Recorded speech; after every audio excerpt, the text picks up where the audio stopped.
On the news, state governments increased the number of beneficiaries of Delta COVID-19 Action, Recovery and Economic Stimulus Program. Governor Sheriff Oborevwori says governors of the South states are united in the overall development of the region. President Bola Tinubu opted for low-key outing of his first year in office. COVID-19 Action, Recovery and Economic Stimulus DCARES program from 36,353 to 110,841. Governor Sheriff Oborevwori disclosed this at a town hall meeting with beneficiaries of the DCARES program held at Government House, Asaba. Ejimu Dweme reports. Governor Oborevwori expressed satisfaction with the success stories of the beneficiaries and the impact of the activity of the DCARES program on their lives and promised to continue to support the program.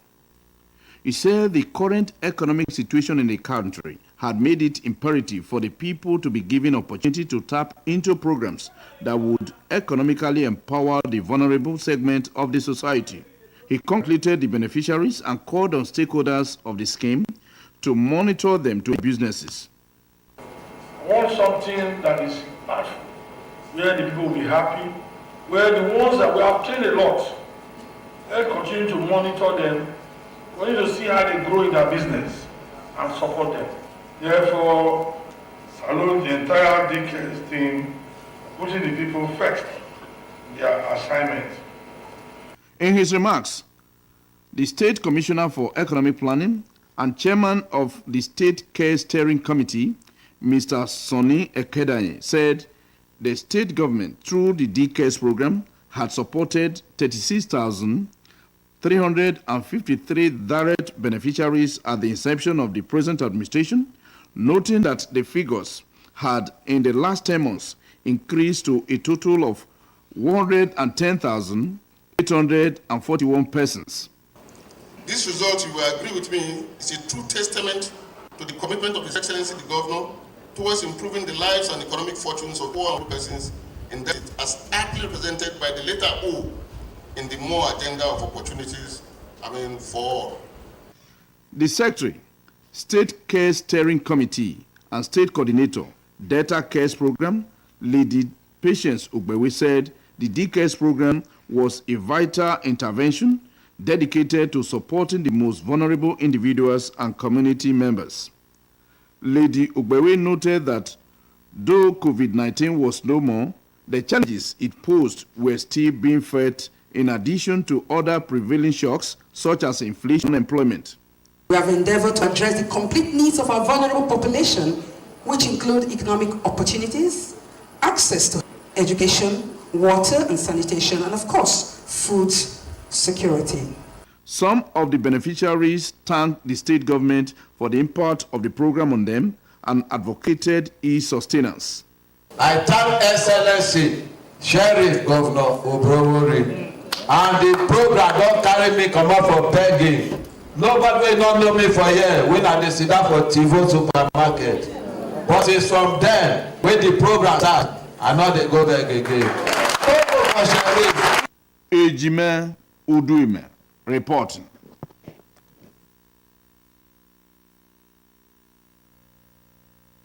Governor Sheriff Oborevwori has said governors of the South states are united in the overall development of the region. Governor Oborevwori stated this during the inauguration of the 21.49 kilometers Egbeda internal roads and drainages in Emoha local government area of Rivers State. Ejimu Dweme reports. The governor lauded Rivers State people for their support for Governor Similaye Fubara and gave assurance that peace will return to the state again. He said the project indicated Governor Fubara's commitment to fulfilling his promise to the people. Governor Oborevwori remarked that the road would contribute to the socio-economic development of Emohua local government area. He charged the residents to avoid dumping refuse on the drains to prevent flooding. So I plead with you to keep this road clean, all the drainages clean. Let me thank you for your support to my brother. What I have seen here, people have been here since 11 a.m. This is organic love. It's not a borrowed crowd. In his remarks, Rivers State Governor Sir Similaye Fubara thanked Governor Borewori for honoring the state's request to inaugurate the projects. He reiterated that the people's welfare will be a priority to his administration. Governor Fubara pledged to extend the road and upgrade the Egbeda Community School. What is important is when you want to do those things, do it to be satisfactory. What you have done here in Egbeda today is not just bringing the better road for you, but meeting your needs, solving your problem, your flood problem. That is what you have done. Ejime Uduime reporting.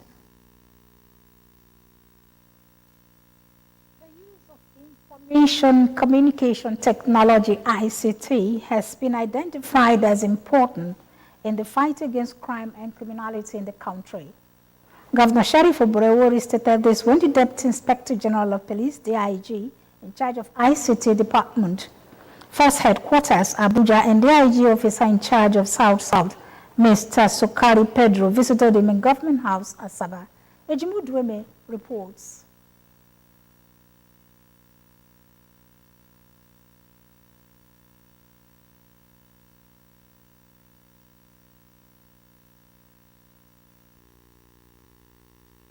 Governor Oborewori said effective deployment of ICT in crime fighting will promote a peaceful and business-friendly environment that will boost investors' confidence in Nigeria. He noted that information technology had improved the effectiveness, efficiency, and capacity of the Nigerian police force operations, especially investigation, intelligence gathering, and prosecution.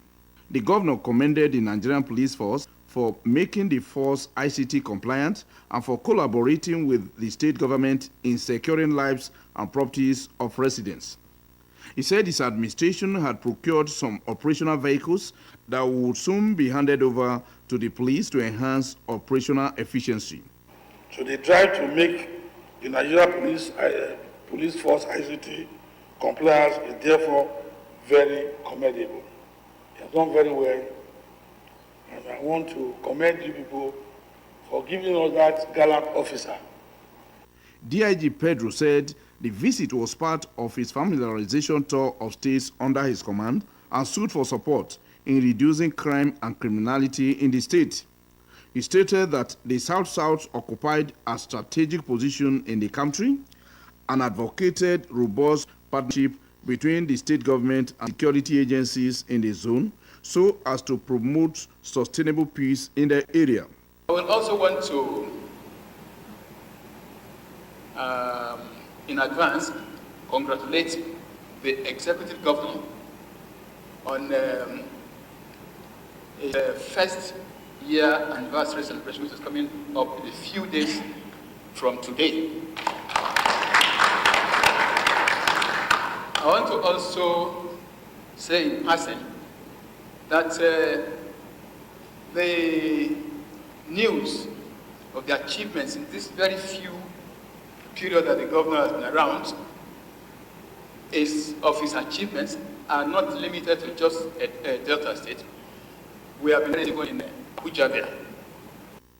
Mr. Pedro lauded Governor Borewori for his accomplishments and for his support to Delta State Command of the Nigerian Police Force and assured him of cooperation in maintaining law and order in the state and other states within the zone.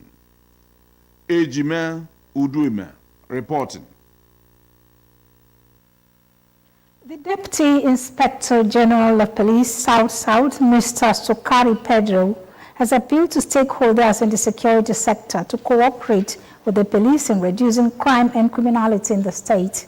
Mr. Pedro stated this in Asaba during a strategic security meeting with officers of the Delta State Command of the Nigeria Police Force. Bridget Agetu reports. The Deputy Inspector General of Police South, Mr. Sukari Pedro, has said the high rate of kidnapping, robbery, land grabbing, among other things, should not be left in the hands of the police alone to tackle. Mr. Pedro described the State Commissioner of Police, Mr. Bani Wanda Olufemi, as a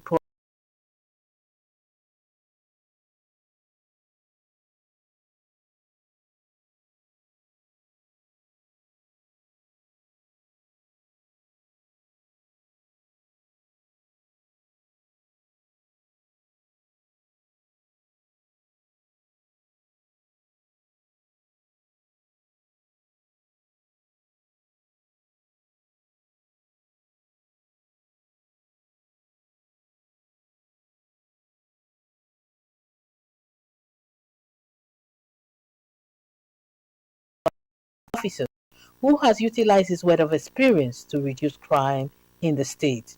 He solicited the support of all in reducing crime and promoting development and peaceful coexistence among the citizens. Crime fighting is not just the preserve of the police alone, but we are not the only organization fighting crime. You know? So we discussed a lot of things. We discussed strategies, welfare, issues of discipline, crime, so many things.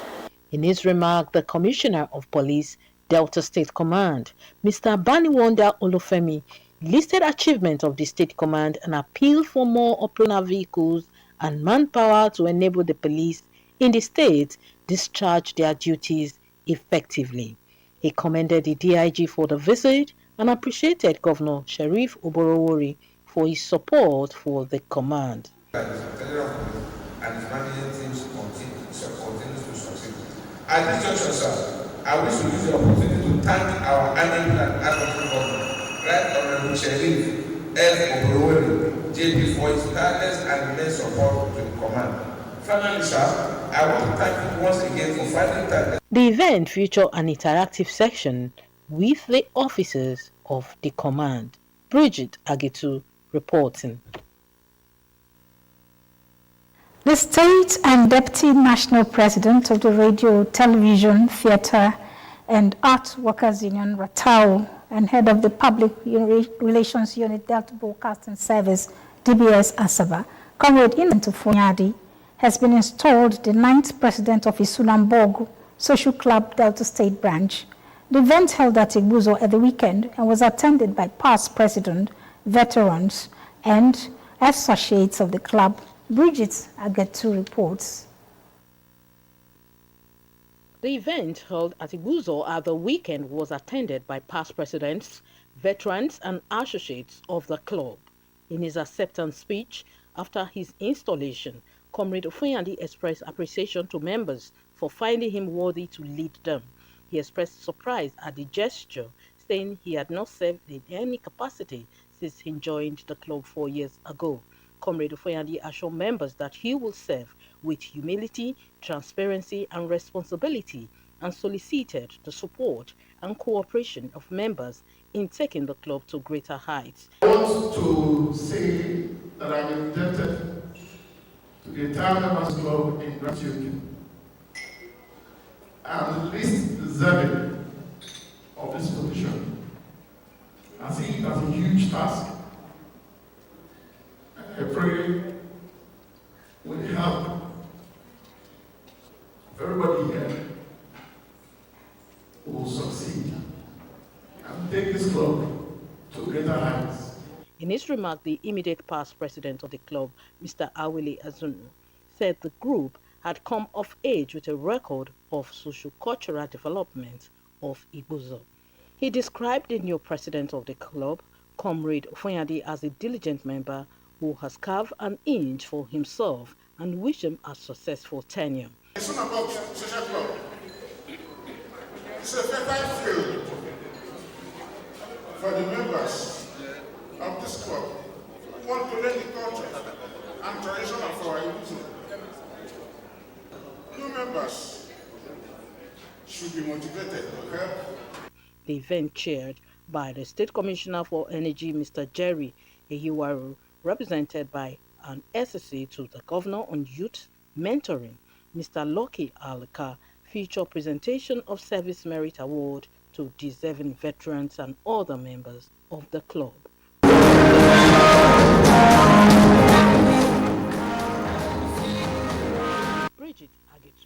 reporting. A bill for an act to amend the Agricultural Research Council of Nigeria Act 2004 has passed the second reading in the House of Representatives. The amendment aims to establish the Agricultural and Energy Technical Institute in Abo, Delta State, creating a crucial synergy between Nigeria's agricultural and energy sectors. The report. The member representing Ndokwa Ukwane Federal Constituency, Honorable Nnamdi Ezechi, underscored the pivotal role of agriculture in Nigeria's sustainable development and economic prosperity, pointing out that agriculture had the capacity of providing food security, employment opportunities, and significantly contributing to the nation's gross domestic product (GDP). He said to harness the full potential of the agricultural sector, there was an urgent need for innovative approaches, modern techniques, and specialized training, which the proposed Agricultural and Energy Technical Institute, ABO, would serve. The federal legislator added that the institute would integrate agricultural and energy studies, equipping the youth with the skills and knowledge to bridge the gap between traditional farming methods and modern technologies, emphasizing that ABO, with its fertile land and abundant natural resources, was an ideal location for the institute. He urged his colleagues to support the bill, viewing it as a viable investment in the future of agriculture in Nigeria. Furthermore, this bill aligns with the government policies that agriculture is a great hope for this country, and to diversify the economy and promote self-sufficiency in food production. Mr. Speaker, in addition to this economic benefit, the Institute will serve as catalyst for innovation, technology transfer, and collaboration between academia, industry, and government agencies by fostering a conducive environment. The motion for the second reading was seconded by Honorable Alphonsus Odudok from Akwa Ibom State and successfully passed when put to a voice vote by the Speaker, Honorable Tajuddin Abbas. I am Honorable Alphonsus Odudok. I represent the good people of Ikot Abasi, pertaining an Eastern Noble Federal Constituency. The Speaker, I'm from Akwa Ibom State, and I rise this moment to second that motion. I so second. Those in support of this motion should say aye. Those against it, the ayes have it. The bill has been referred to the House Committee on Agricultural Colleges for further legislative action. What appears as an afterthought, President Bola Tinubu has cancelled an elaborate celebration outlined to occur in his first year in office and opted for a low-key outing. The Secretary to the Government of the Federation, Senator George Akume, announced the development at a media briefing attended by the Minister of Budget and Economic Planning, Alhaji Atiku Bagudu, Minister of Information and National Orientation, Alhaji Muhammad Idris, and the FCT Minister of State, Dr. Maria Mahmoud. Notwithstanding the hardship in the country, Senator Akume boasted that the administration of President Tinubu has remained calm and unwavering in rendering quality service to Nigerians through exemplary leadership.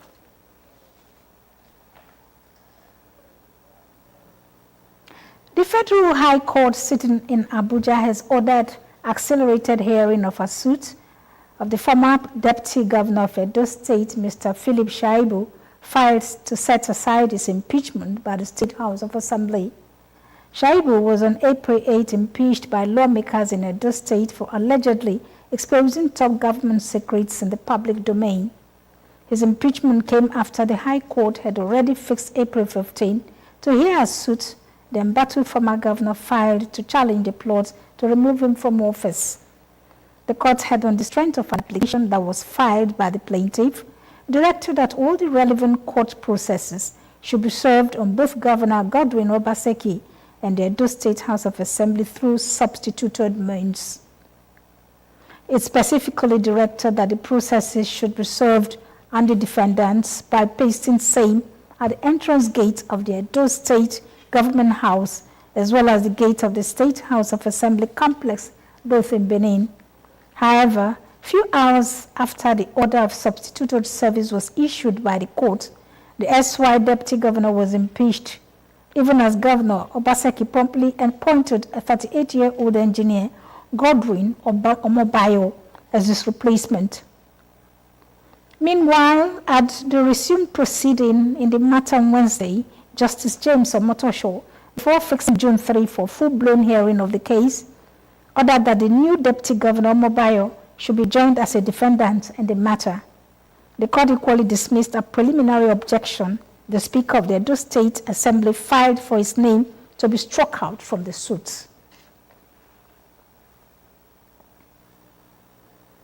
Organized labor has again rejected the latest offer of 54,000 naira minimum wage made by the federal government during the resumed national minimum wage negotiation today.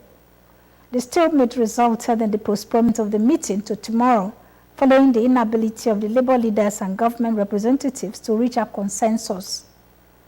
This was the third time the officials of the Nigeria Labour Congress (NLC) and the Trade Union Congress (TUC) and representatives of the government would fail to find a common ground on the national minimum wage.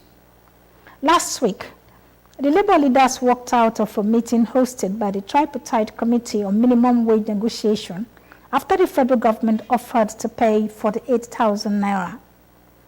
At the same time, the organized private sector made an initial offer of 54,000 naira in response to Labour's proposed 615,000 naira.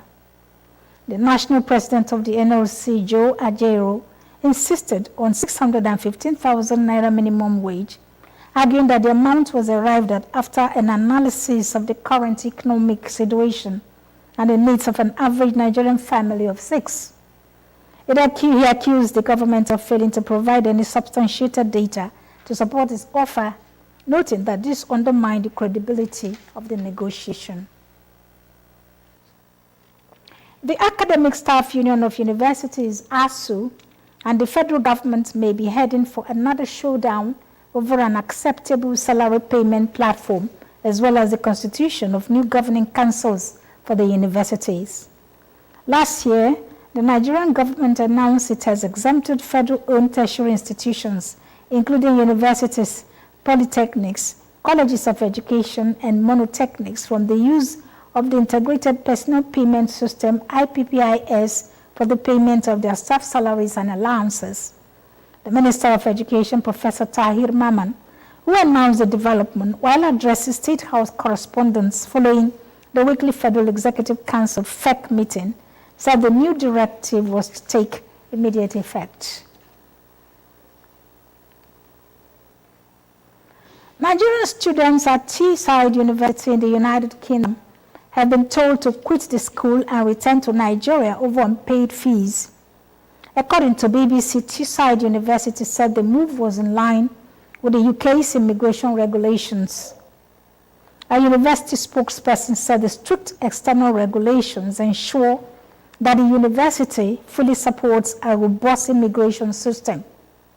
The university said it had no choice as failure to pay was a breach of visa sponsorship rules. It said it had made every effort to help the affected students, including with bespoke payment plans. Meanwhile, many students who protested outside the campus on Tuesday accused the university of being heartless and unfair. You're watching Delta Television News. Still to come, mixed reactions as Norway, Spain, and Ireland formally recognize Palestinian state. Please stay with us. We'll be back.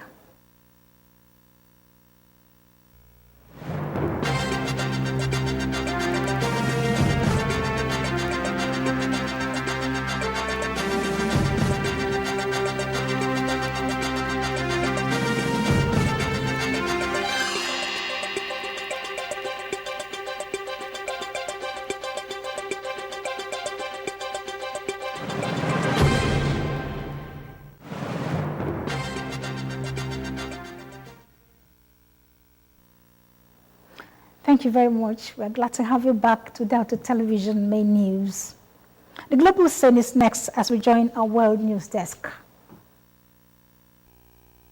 Palestinians have reacted with mixed emotions to Norway, Spain and Ireland formally recognizing a Palestinian state. The decision increases the number of nations that acknowledge Palestine to at least 143.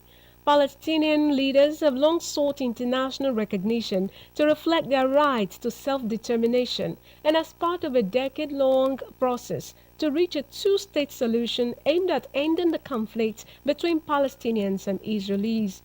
Pressure mounts on Israel at home and abroad as ICC seeks arrest warrants, but doubts remain as to whether the decision will bring an immediate improvement to the dire situation facing Palestinians today as Israel continues with its heavy attacks in Gaza and increasingly draconian military activities in the occupied West Bank. Today, the government announces it will formally recognize the state of Palestine on May 28. Former Palestinian politician Ghassan Khatib says he fears Israel will respond to the news with more aggression. The PA's former Minister of Labour still welcomed the recognition because it is the only way to realize the concept of a two-state solution. Around the time of Norway, Spain and Ireland's announcement, Israel's Defense Minister Yoav Gallant said he will repeal a law in order to expand illegal settlements in the north of the West Bank. In Germany's far-right AfD party today banned its leading candidate from EU election campaign events as it battled to draw a line under a series of scandals that have sparked a break with its French allies. Maximilian Krah, the alternative for Germany's top candidate in the upcoming vote, is being investigated for suspicious links to Russia and China. Compounding the AfD's woes, comments Krah made over the weekend about the SS paramilitary force in Nazi Germany led France's National Rally RN party to announce a split with the AfD yesterday. Summoned to a crisis meeting today with the AfD's top brass, Krah said following talks that he will leave the party's federal steering committee. Although Krah has become a liability, the anti-immigration party is stuck with